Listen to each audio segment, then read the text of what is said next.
آج جیسا کہ آپ جانتے ہیں ہم تمام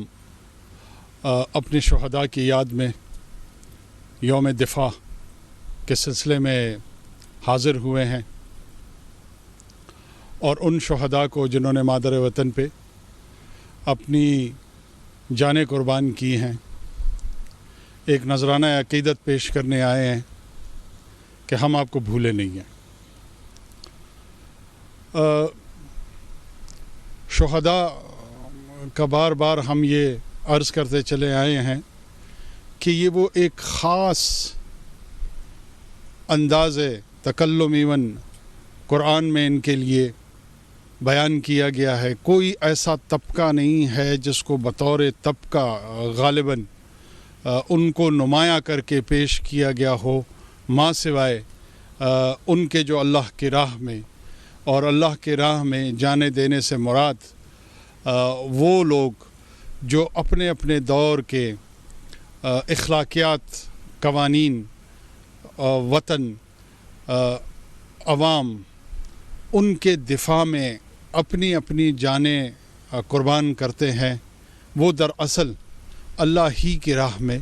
اپنی جانوں کا نذرانہ پیش کر رہے ہیں۔ یہی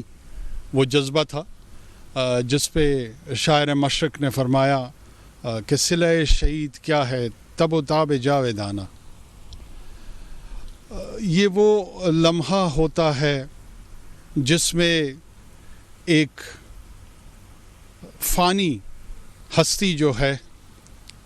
وہ لافانی ہست کے ساتھ، اس کے انوارات کے ساتھ اس کا ملاپ ہوتا ہے۔ یہی وہ لمحہ ہوتا ہے جو بظاہر موت کا نظر آتا ہے لیکن دراصل حیات جاویدانہ کے ساتھ اس کا ملاپ ہو جاتا ہے۔ ایسے ہی موقع کے لیے دوبارہ شاعر نے فرمایا، شاعر مشرق نے،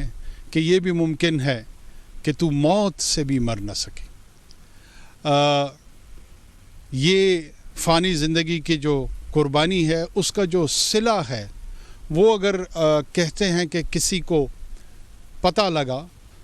اور وہ شہداء جو ان انوارات سے وہ جو روحانی تسکین حاصل کر رہے ہوں گے تو وہ بار بار اس کا خواہش کا اظہار کریں گے کہ وہ واپس دنیا میں جائیں اور اسی عمل سے گزر کے دوبارہ اس صلہ کو حاصل کرنے کی کوشش کریں۔ تو ہمارے شہداء ہمارے جھومر ہیں، ہمارے شہداء اور ان کے خاندان ہم ان کے مقروض ہیں، اور اس قرض کی ادائیگی میں جو چھوٹا سا نذرانہ ہم پیش کر سکتے ہیں وہ ان کے اور ان کے پیاروں کی تکریم ہے۔ بہت شکریہ۔